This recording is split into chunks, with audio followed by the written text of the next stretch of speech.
Welcome to the Talking Shop podcast, where I'm here to share stories, lessons, experiences in sports performance and professional development.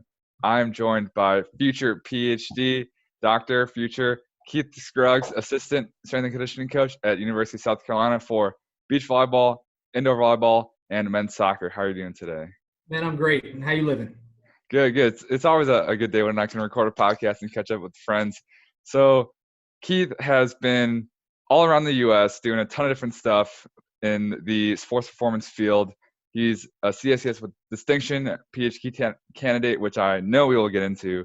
He's been with Team USA at the USOC, East Tennessee State. He's written for Simply Faster and everything in between. So for those who are not familiar, could you please share a little bit about your background?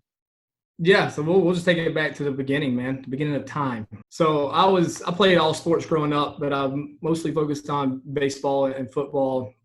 Baseball has always been my passion. I went to college for baseball, but I battled some injuries. I tore my ACL, lateral meniscus. Ended up being a walk-on the track and field team, which was actually a blessing in disguise because I'd never done track and field before. So I basically had to become a student of the sport, and I had great mentors. Joel Williams is still a coach at UNC Asheville where I went. Brad DeWeese was there during my time.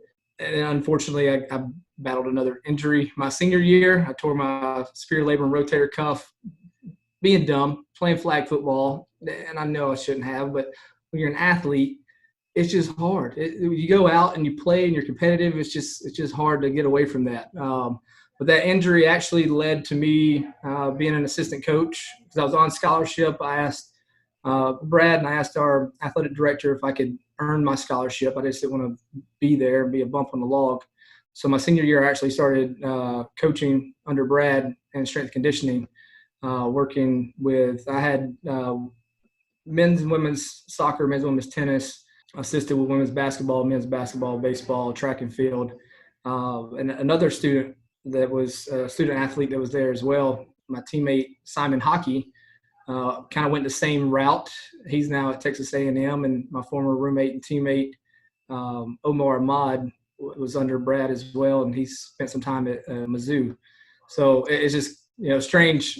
Three of us from UNC Asheville ended up being in the SEC, but we've had some great mentors. So yeah, that's what got me started on this coaching career. Is injuries and having a great support staff, and giving me the opportunity and to get out and coach and learn this. So I'll be honest with you, I didn't know life without sports. Like growing up, my motivation for school, I had to make good grades or I couldn't play football, baseball, whatever it was, basketball, soccer. My parents wouldn't let me. So my motivation was sports. Going into college, I really had no desire to go to college if I wasn't a student athlete. And again, my motivation was to make good grades so that I could play sports. So luckily, I had a great support staff that kind of helped guide me. They gave me what I needed, but I didn't know that I wanted. And I didn't know that strength conditioning was even an opportunity for a career path. And here I am. Yeah. And my favorite part about that story is the coaching path all started when you said, I want to earn my scholarship. Just taking that initiative, going that extra mile, putting yourself out there and look at where it's led you now. And how could I have forgotten how we met? So it was last spring. It was this past spring before all this stuff happened. We were at Florida State, and we were in the hotel, and I was like, oh gosh, South Carolina, like no one likes those guys. They're too good at beach volleyball. And I had my Polar bag, and you just walked up. You just asked me about Polar because you guys use the Polar Team Pro as well. And I've really enjoyed getting to know you. And this is our probably third or fourth time just having extended phone calls since this COVID stuff. But Keith knows how to bring the juice. Before I met you last year, I always knew where you were when we were at the same tournament with South Carolina. So it's been fun to watch you from a distance and not kind of get to know you. But so that brings us to you working for Team USA. And kind of how that came to be is a little bit of a story in and of itself, if I'm not mistaken, when you told me this. Yeah, so being connected with Brad DeWeese, again, I had no desire to go to undergrad if I wasn't a student athlete. I definitely didn't have graduate school on my radar. Brad put some trust into me, connected me with Dr. Mike Stone and Meg Stone. They had a GA position available at ETSU, so I served as a GA under Meg Stone under her last year as a coach before she moved into an administrative role. So I got to coach under Meg Stone, learning from her, the sports science side, learning from Dr. Mike Stone in class and in the lab. And they have a unique setup. If you're there and you're a GA and you're a strength conditioning coach, you're also active at practice in the weight room and in the sports science lab. So you're seeing the big picture, which kind of opened my eyes. And then from there, Brad DeWeese actually was finishing his doctorate at NC State while I was at UNC Asheville, and he was my coach. And he didn't tell any of us. We had no clue he was even taking classes. But he finished his doctorate and became the head sport physiologist for the winter division up in Lake Placid, New York. And he gave me a call and said, "Hey, I got a position for you. Here's what we got. It's bobsled, skeleton, and luge going into the Sochi Olympics. We're trying to find people with a strength conditioning background, sports science background, but also a track and field background, because there's a lot of similarities in training for especially bobsled and skeleton." Packed up my truck, drove up to Lake Placid, had no clue what I was getting into, and spent a little time up there in lovely Lake Placid, New York. And now, before we go down this entire rabbit hole, I think it would be best for both of us if we chat about your PhD, because I don't think you'd let me live it down if we didn't touch on it. So you're doing your PhD at South Carolina, Yeah, mainly with the beach volleyball team. And I've really enjoyed getting to hear not only just about it because you're passionate, but just rethinking kind of athlete testing and getting in the weight room and with the coach ranking system. And I don't know how much you can fully disclose, but I mean, I'm this close to defending, so at this point, I might as well just let it all out. So if you gave us a crash course on your PhD, what would it be? Yeah. So, and honestly, again, like had no desire to go to undergrad. I didn't have a master's on my radar.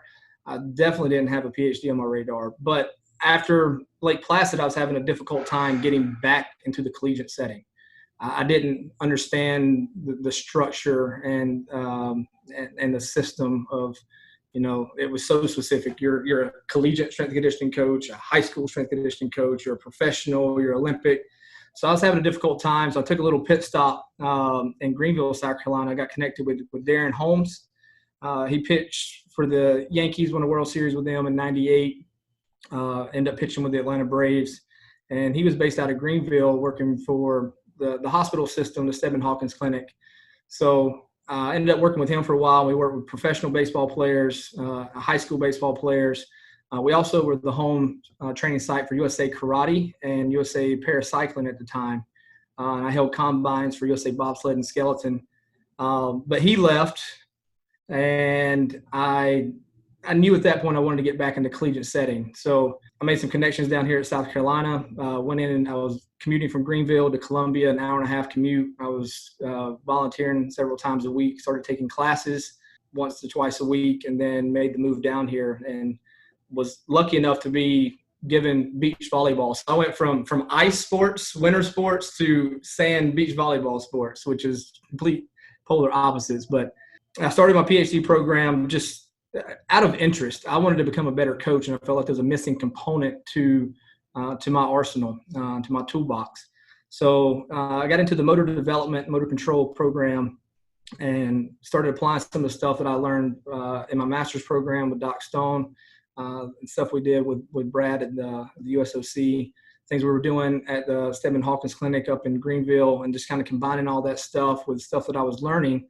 So we had been doing jump assessments and isometric mid-thigh pulls, and we were looking at peak force, rate of force development, different time points, looking at impulse. And then I started reading into the impulse variability theory. So that plays into the motor control stuff. And there's not any research with the athletic population on that. And it was primarily theory up until the late 70s, going into the 80s.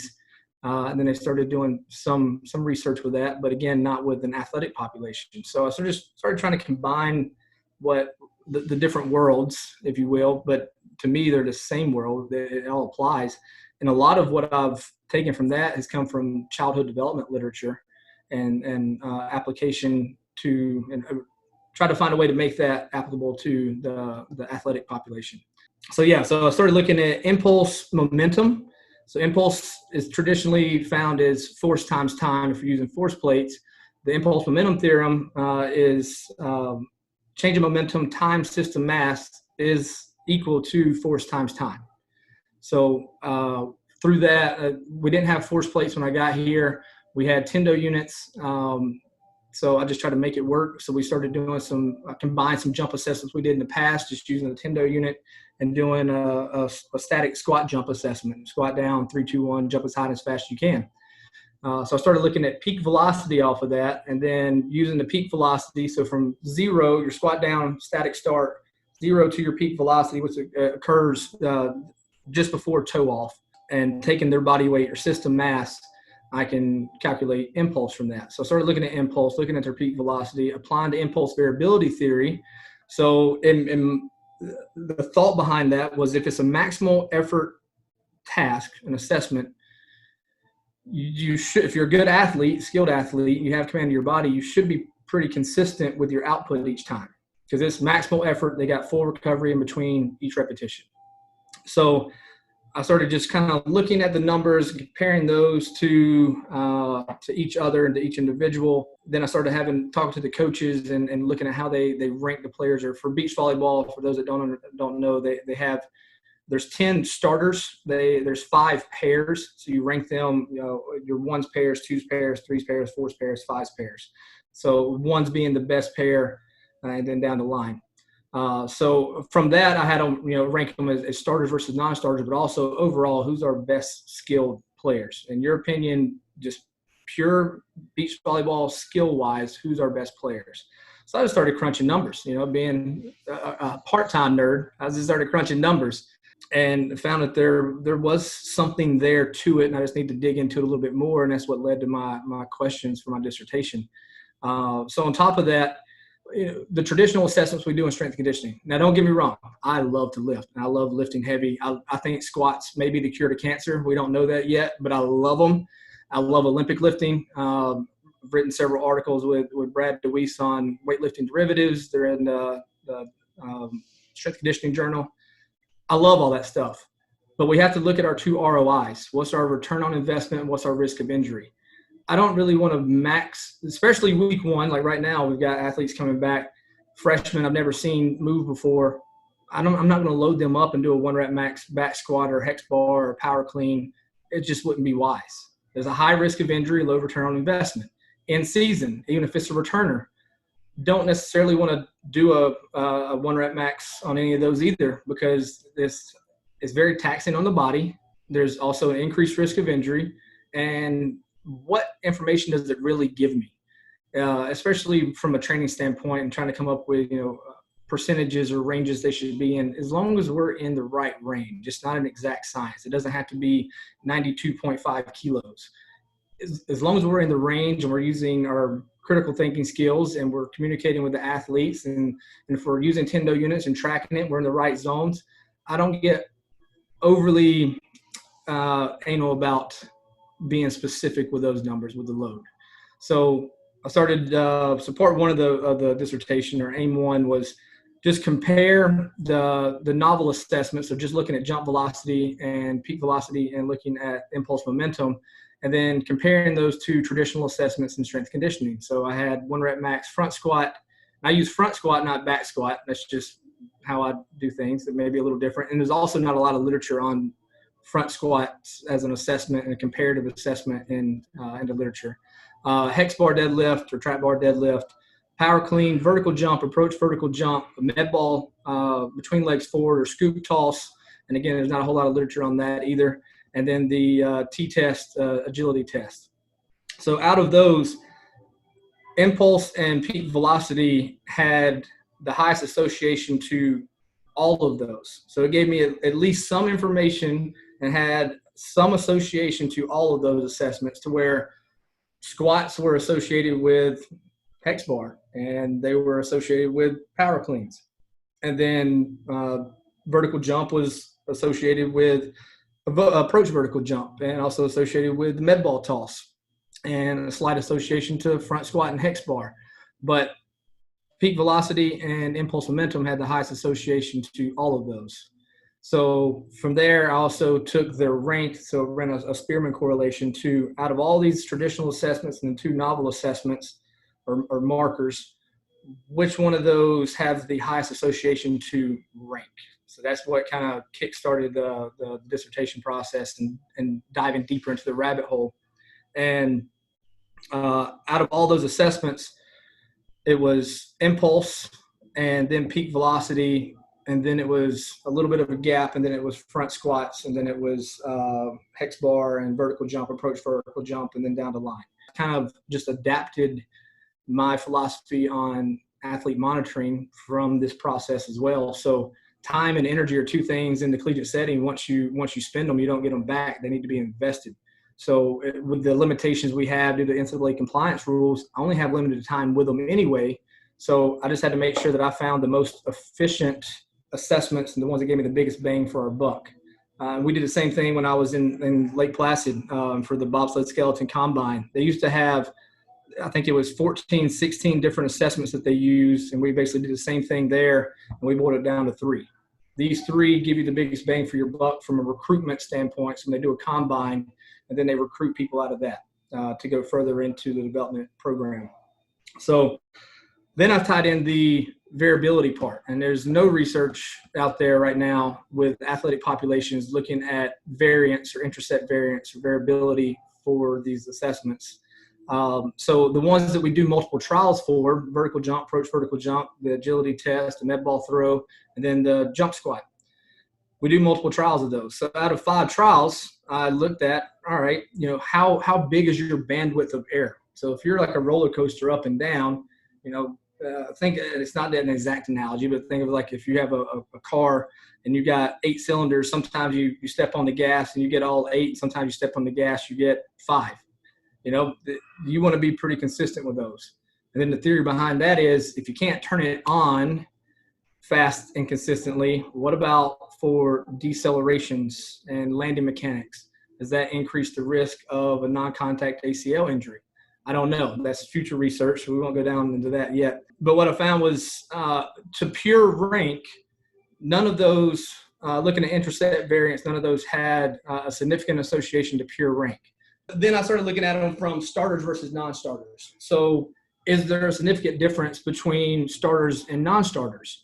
And that's where I found, yes, there was a significant difference for starters and non-starters. So when you're looking at variance, especially for jump velocity, impulse does factor in body size because you're using system mass as a part of the equation. But especially purely jump velocity, it doesn't take into consideration how fast you're moving, how strong you are, how tall you are, how short you are, just solely how consistent are you at your output. So those two have significant association to starters versus non-starters. Then that's where you go deeper into the rabbit hole. And when you boil it down, if you're trying to predict who your starters are, so this is part of athlete monitoring as it's kind of looking at it instead of just monitoring fatigue, and we can talk about that another time because I've used these variables for that as well. But if you're trying to use it as like a talent identification system, that's what I'm trying to dive into, more talent identification.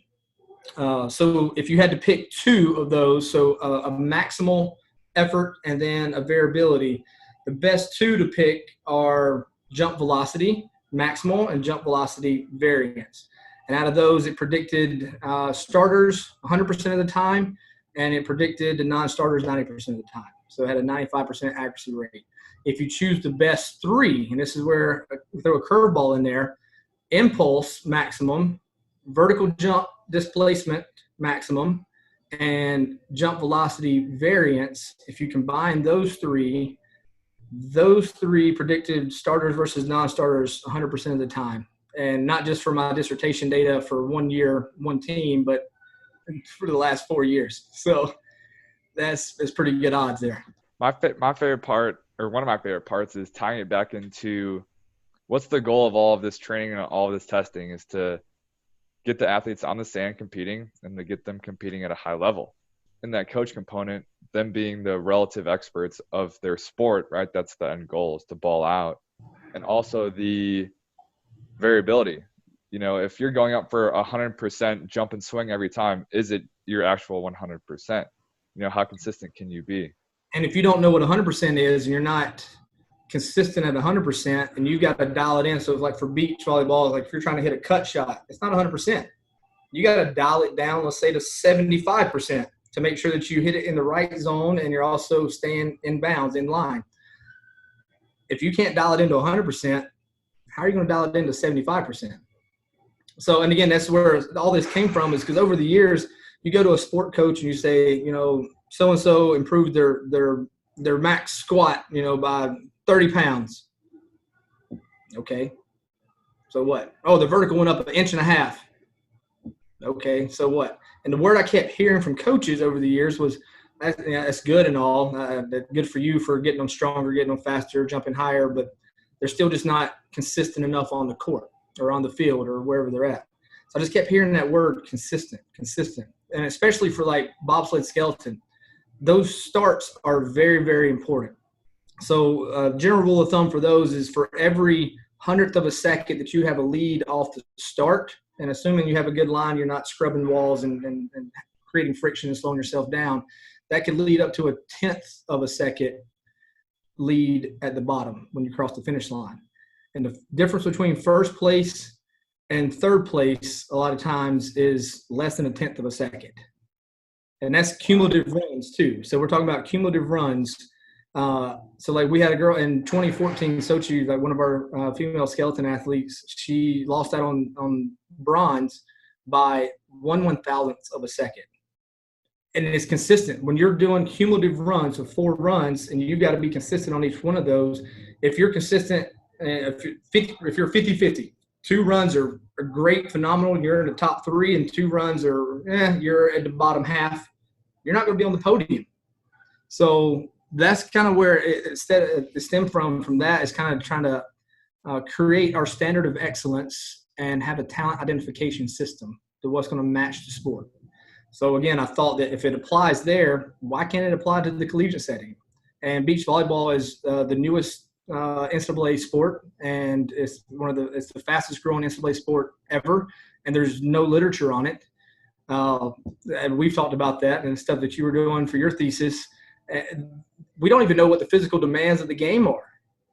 It's not been researched. Now, you know, we kind of know from in-house, but if you go try to look up an article, it's not out there.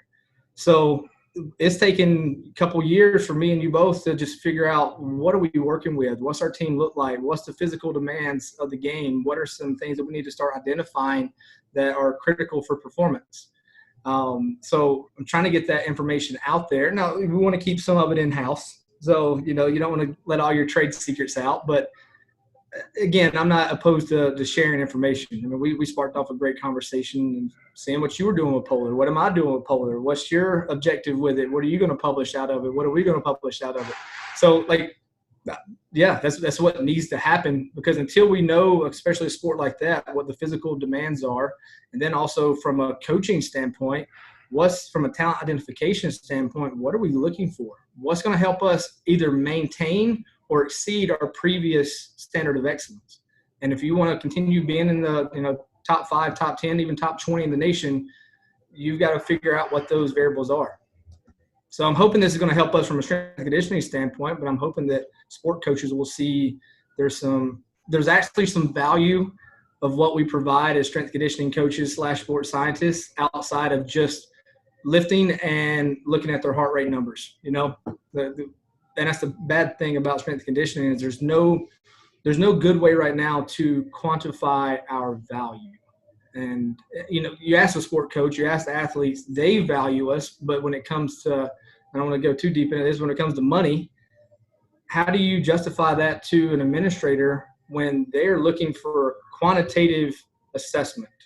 What is your hard value, your monetary value? And it's hard to put a number on that without stuff like this coming out. That's a whole different rabbit hole for a different day. Yeah, we won't go down that rabbit hole. To sum up your dissertation, and then we'll move on. Going back to, you know, why I'm a big fan of all of it, is just like, it's novel because no one's done it, but the actual implements of just hopping on a force plate, doing the jumps, doing some of the field tests. There's nothing crazy, but it's just like reframing it into like, what's the goal? Yeah. Like, why are we doing it? You know, so that's been my favorite thing, just hearing about the actual applicability of it. Yeah, and I'm just applying theory. I'm doing everything that we would traditionally do, and now just applying theory from perceivably an outside realm or study, or field of study, but making it applicable to what we do. And I mean, I think that's the route that we need to start going in strength conditioning and sports science, in addition to all the other things that we're also doing from a load management standpoint and trying to reduce risk of injury. And again, I think there's some application to looking at impulse momentum and also variability for that. But again, that's going to require probably another 5 years of data before we can go back and look at that. Fantastic. And keep me up to date on your whole process when you get around to defending, and hopefully I'll see that official publication one of these days. I'll send you the head of publication copy. Great. And I'm working on my first round of edits. So the second version of mine for JSCR. So I'll keep you updated as well. So what's the coolest story you have thus far in your career? All right. So I had to put some thought into this because coaching is a collection of cool stories, in my opinion. But the coolest story was day one getting up to Lake Placid. So it was a 17-hour drive. I took off Friday morning early from North Carolina and just started driving up. I spent the night in a hotel, finished the drive the next morning. I get there. I go, fill out the paperwork, sign my life away and all that stuff. I hadn't even unpacked yet. And it was during a break. So they have almost like a mid-season break. So it was over just after Christmas. Yeah, I left the day after Christmas. I left on the 26th. So I got there on the 27th. So some of the athletes had gone home, gone on vacation, just get out of town for a week or two before they start the second half of the season. One of our Olympic bobsled drivers was in town, and he walks by. He's like, "Hey, like you're our new strength conditioning sports science guy?" I was like, "Yeah." And he kind of looks me up and down. He's like, "You look somewhat athletic." He's like, "I'm looking to get some runs in today, but I don't have a brakeman in town. You want to be my practice brakeman?" So, yeah, sure. Let's do this. So he starts getting my sizes, what size shirt, pants, what size shoes. Comes back.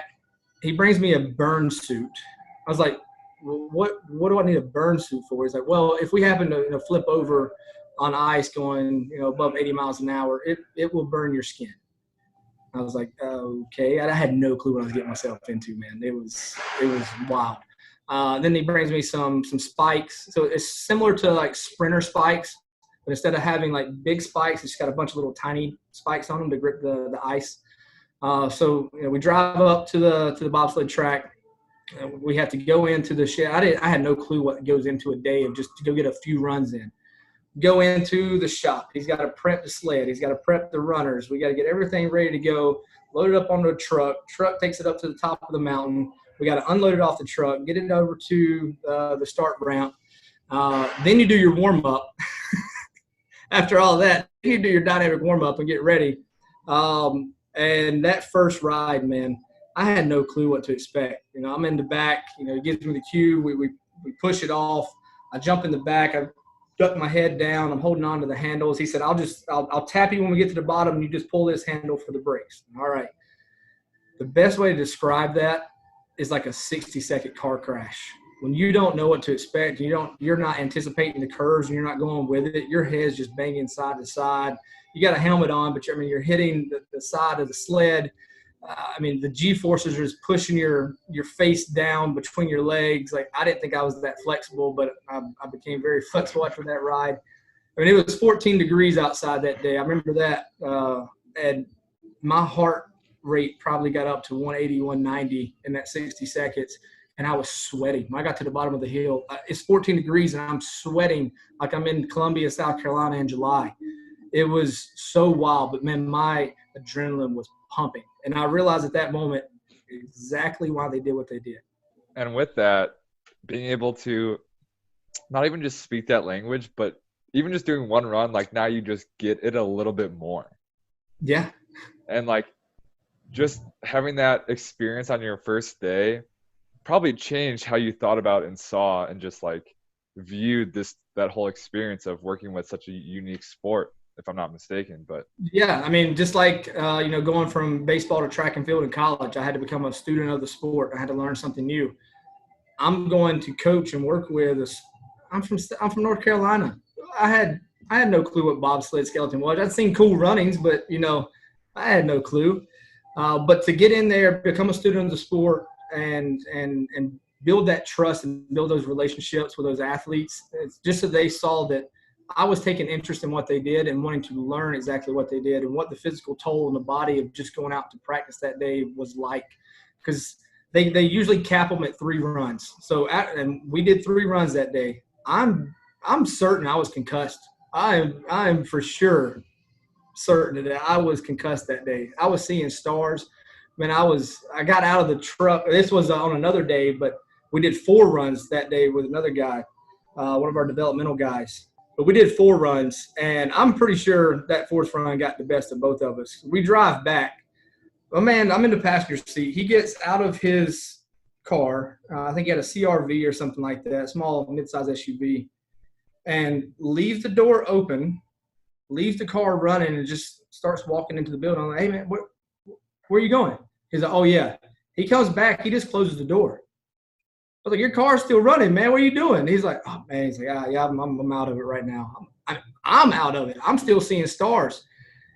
And this man he's got to be out of it. So it's a physical toll that it takes on the body, and that's why they usually cap them at 3 runs, just because of how demanding it is. So and knowing that and knowing what they feel like and what they go through helped us plan around that. So before or after training or practice, going out and getting some runs, like I knew what they felt like when they came into the weight room, if it was after a training session out there. So, yeah, I mean, you have to get out there and become a student of it and build that trust and relationships. Setting yourself up for success as the practitioner, but also setting your athletes up for success because now they feel more comfortable with you and they know that you want to put yourself out there. And I made myself vulnerable, so exactly. And imagine how different potentially your whole experience would have been if at that one point in time he said, let's go do some runs. You were like, sorry, I've been driving all day. I'm just going to tap out.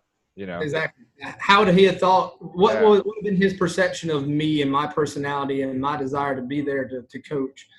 Had I said no, and I think that set the standard right there. And having him there to see that and then spread that story to the other ones when they return. I mean, I had instant credibility and buy-in, and I'm a North Carolina boy working with bobsled, skeleton, and luge, So yeah, it was good. I think that was probably the coolest story in my coaching career thus far. Fantastic. Very cool story. Next, what is the story most fundamental to your development / leading you to now? I kind of touched on this earlier. Sports is all I knew growing up, and it was my motivation for everything. It was my motivation for school, my motivation for life, and then battling injuries and having to overcome those, and figuring out that it does take a strong support system of your family, your teammates, your coaches, to get over that hump. And so to be able to have that relationship with my athletes so I can share my stories with them. And like, hey, I know your story's a little different, but it's very similar. Here's what I went through, and here's the path that I took. Here's things that helped me. And for them to hear that someone else has gone through something similar and to try to provide some help and some feedback. And a lot of times it's just listening. They just want somebody to talk to and listen to, and trying to find a way to get them involved with the team as much as possible while they're rehabbing. Because this is our fraternity or our sorority. If you're injured and you can't come to practice and you're not in the weight room with them and your schedules don't align up, you're not having team meals with them, you kind of start feeling disconnected and isolated. And that's something, we won't go into this, but something I'm concerned about with this COVID-19 stuff. If someone tests positive right now, they're going into isolation. It's not an injury, but it's still just, you're by yourself. You're on an island for 10 days. So I'm trying to make a strong effort to anybody that has to go into isolation. I'm trying to reach out to them daily just to make sure they're doing well mentally. Physically we'll get there when we get there. But the mental battle is very, very hard for a lot of people. And just sharing stories and experiences and lessons. in Yeah. sports performance and professional development. Look at that. But I touch on this a lot. Speaking that language, having been there, done that, even if it's not directly in that sport or whatever it may be, that you did play college sports, that you've done kind of all this other stuff, getting out of our element with skeleton bobsled, luge, and now beach volleyball, and me getting into beach volleyball, they knew that I was a competitive guy, that I played college sports. So I kind of got it, and when I hopped in to conditioning with them, I made a fool of myself, but the girls loved it, because I was out there trying to understand what they were going through. And I get gas from the warm up, man. I'm just sweat just doing the warm up with them. Yeah, and literally one of the girls told me after is, we love when the support staff, so me, the athletic trainer, the strength coach, hop in for conditioning, because then we don't feel that crazy, And it's like, I'm just trying to get a little workout in, but how important it really can be just like get in there in the trenches with them, whatever it may be. I think it's important that, teams are with their teams and, that's their sorority, their fraternity. But I think sometimes they forget how unique and how special they really are as an athlete. Like, you're different. You're in the top, even at the collegiate level. If you're a collegiate athlete, you're in the top 1% of the U.S. population, and you're competing at this level, and you're doing things that no one else can even dream about.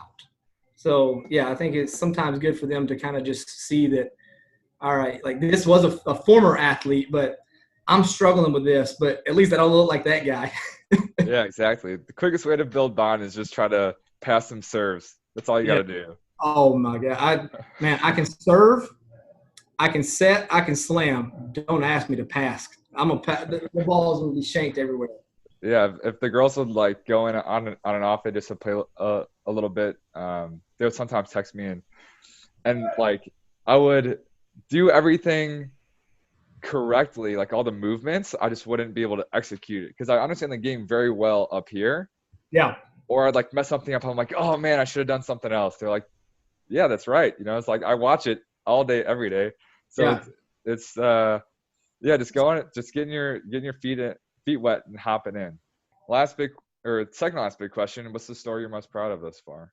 All right. So this one, again, I'm going to go back to my Olympic days, but this is when I was in Greenville working with USA Paracycling. So the Paralympics are disabled athletes, and I don't really know how to put it into words, but they are unique and they are special, and they're just a different breed, man. Like I wish that I had half of the drive that a lot of those athletes that I work with had, and I wish I could instill that into some of the athletes that I have here. Like you have everything, and this person, is missing an arm, or they were born with a congenital disease, or they were in an accident.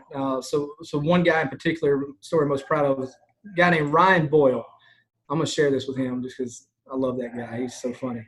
So Ryan Boyle, he's got a book out called "When the Lights Go Out," talking about his story up to now.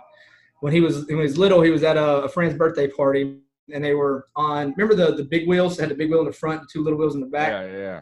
So he said that there was there was leaves, wet leaves on the driveway. So they were like getting a run and go, and like hitting the brakes and spinning out, doing 360s.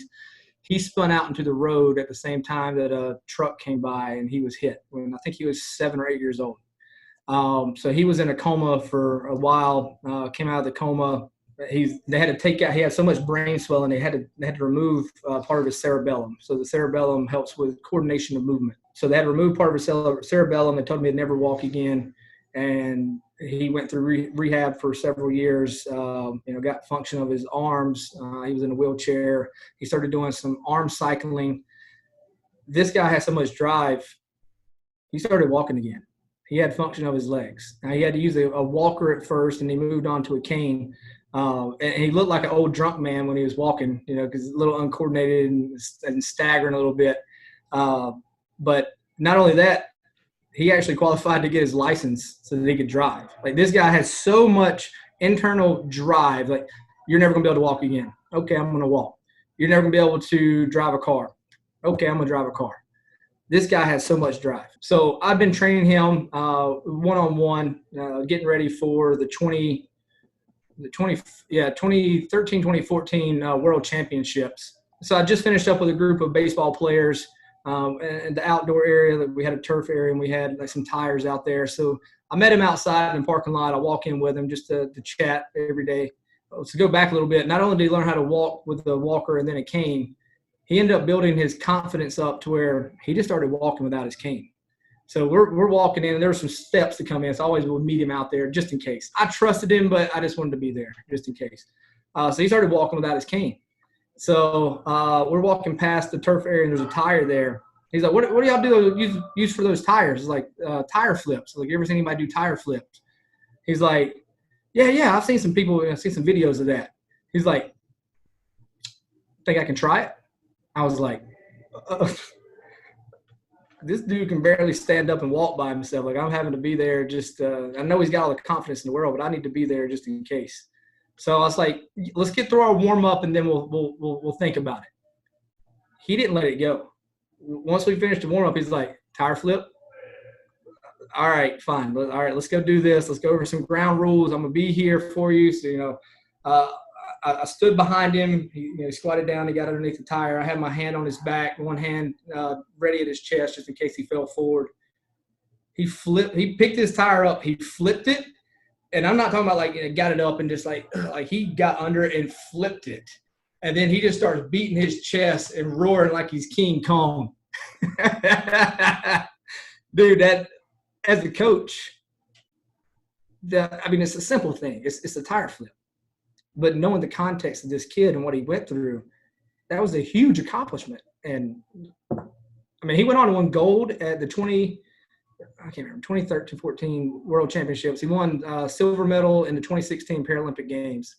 But for me personally, working with him, like that was huge. That's awesome. I can only imagine you just stand there kind of in awe. You turn around and he's just over here just going hard. Yes, and roaring. This is also a hospital setting. So we had a training area, but this isn't a hospital. There's people out in the parking lot walking into their doctor's appointments. He's out here beating on his chest and roaring. Yeah, I loved it. That's the story I'm most proud of, is that one right there. Fantastic. Yeah, I love that story. And last big question, what are 1 to 3 actionable things the listener can start doing tomorrow to become better? Get out of the weight room. I think that's the main thing you can do is get out of the weight room. If you want to build better relationships with your athletes and your coaches and your support staff, you've got to expose yourself and you've got to enter their world. Our worlds are different. You got to enter their world. And in research, this is called participatory action research. That's where an outside person who's interested in getting to know something about that community or that environment embeds themselves in their community and that environment, because you're still going to be an outsider always, but the more that you can embed yourself and be seen as at least a part of their group or their family or their community, the more information you're going to have. And you got to listen, learn, observe, but you also have to partake in their environments. Like we talked about jumping into bobsled day one, going out and jumping in and embarrassing ourselves with these beach volleyball drills and conditioning.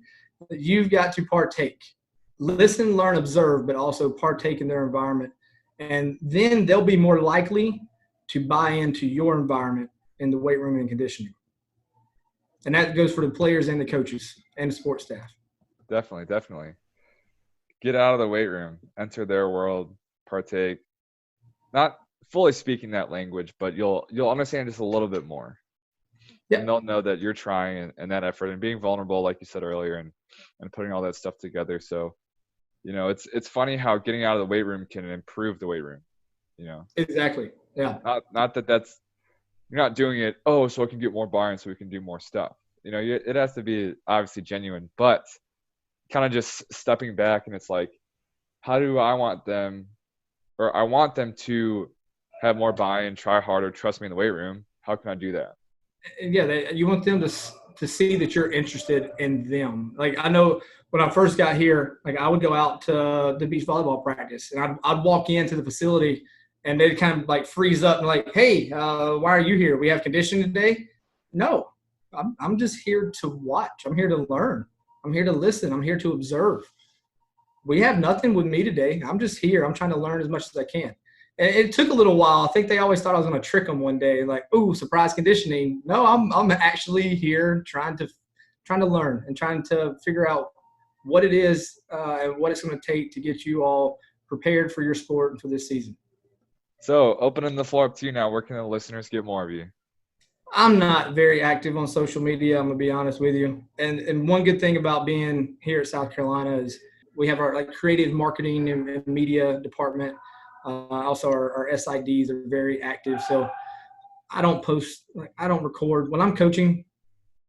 My phone's in my pocket or in my office. I don't pull my phone out. I don't take videos. I don't take pictures. And I'm not saying it's a bad thing. I know, especially if you're at a smaller school, smaller environment, and you're also trying to promote your athletes and you want them to get that exposure that they deserve, great. I don't. I have the resources that they do it. And I'll repost everything off of their social media because they're the ones that are putting in the work. So, but I'm not that active. But if you want to follow me, Instagram and Twitter, same handle. It's sports, SPORTS _ my last name, Scruggs, SCRUGGS. Those will be in the show description bio. And I saw a video of you with one of the indoor girls doing the jump split thing. Hey, I still got it now. Bringing the juice, fantastic. So, and that's our pregame routine, and they asked for it. So I said, sure. We would do it at practice sometimes. We'd do it in the weight room, and they were like, "Hey, you want to do it on game day?" Yeah, why not?